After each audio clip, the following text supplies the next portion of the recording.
নমস্কার বন্ধুরা, নতুন একটা ভিডিও তোমাদের সবাইকে স্বাগত। কেমন আছো সবাই? ভালো আছো সবাই? আগে আমি বলেছিলাম আমার শরীরটা খারাপ ছিল, তো এখন আমি পুরোপুরি ফাইনালি ঠিক হয়ে গেছি। তো আশা করি ভিডিওটা দেখো, মজা লাগবে।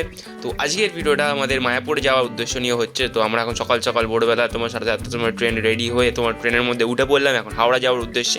হাওড়াতে যাবো, হাওড়াতে গিয়ে আমি ধরবো কাটোয়া লোকাল ধরে ডাইরেক্ট যাবো নবদ্বীপ। তো সেখান থেকে যাবো মায়াপুর। কিরমভাবে যাচ্ছি না যাচ্ছি সেটা তোমরা ভিডিওর সাথে যুক্ত থাকো, আশা করি মজা লাগবে। তো চলো তাহলে ভিডিওটা শুরু করা যাক। সকালবেলা লেট হয়ে বেরোনোর জন্য আমাদের কি বলবো, এক্সপ্রেসটা ধরে যাওয়ার কথা ছিল, আমাদের সেই লোকাল ট্রেনে যেতে হবে। তারপরে কী আর করবো, সাবওয়ে দিয়ে তোমার চায়ের দোকানে চলে এলাম। এইখানে চায়ের দোকানে ওরা বললো যে খুব ভালো নাকি চা করে। তারপর চায় চুমুকটা দিয়ে বললাম সত্যিই খুব ভালো চাটা করে, কিন্তু আর ভিউটা এখান দিয়ে অসাধারণ আসছিল, তাই একটু তোমাদেরকেও দেখালাম। তারপর আমরা ঝটপট করে সাবওয়ে দিয়ে ওখান দিয়ে চলে গেলাম ব্রিজের ওপর দিকটা করে। হাওড়া ব্রিজের ওখান দিয়ে যাচ্ছি গল্প করতে করতে, ফাইনালি চলে এলাম গল্প করতে করতে। আর হাওড়া ব্রিজে এই দিকটা করে এলাম একটা কারণে, সেটা হলো আমরা খাওয়ার জন্য। এখানে ওরা বললো যে এখানে খুব নাকি ভালো খাবার তৈরি হয় ওই পার্টটা করে, তো ওইখানে তোদেরকে কিছু খাওয়াচ্ছে। আর এত কপালে ভালো কি আর বলবো, খাওয়ার কিছু পেলাম না। আর এখানটা করে দেখো খালি নোংরা করে রেখে দিয়েছে কীরকম।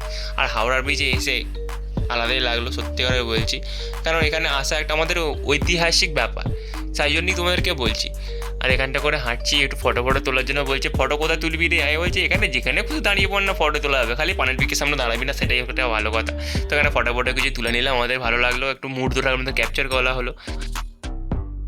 এটা ছিল 26শে জানুয়ারি। এই 26শে জানুয়ারির দিন আমার একটা খুবই দুঃখজনক স্মৃতি জড়িয়ে আছে। এই 26শে জানুয়ারির দিনে আমার মা মারা যান। তো সেই নিয়েই আর কি বলবো বলো বন্ধুরা। তো তারপরে আমরা লেট হয়ে যাওয়ার কারণে আমরা চলে যাই স্টেশন থেকে আমরা উঠে পড়ি কাটোয়া লোকাল আমাদের মিনিমাম ধরুন না ওই 11টার দিক করে ছাড়লো। হ্যাঁ, তারপরে ডুমুরদেহ স্টেশন টপকে এই যে সুন্দর সুন্দর দৃশ্যগুলো দেখতে দেখতে যাচ্ছিলাম।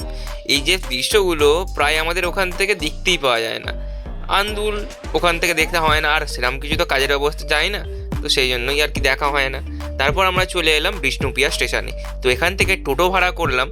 তো বললো কিরাম কি, আগে শোনো কথাবার্তা বলে নেবে টোটোওয়ালার সাথে, তারপরে তোমরা উঠবে টোটোতে। এটা হলে না হলে তোমাদের প্রচুর ভাড়া নেবে, ঠিক আছে?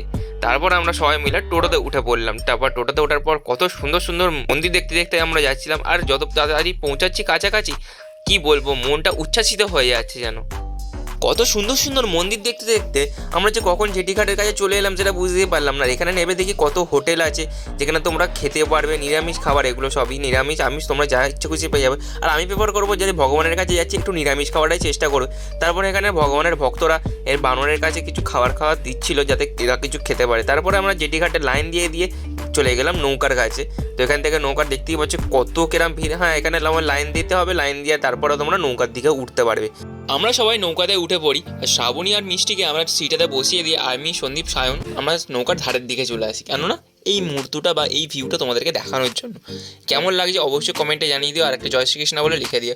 আর দেখো ভগবানের লীলা খেলা, সত্যি করে লীলা খেলা।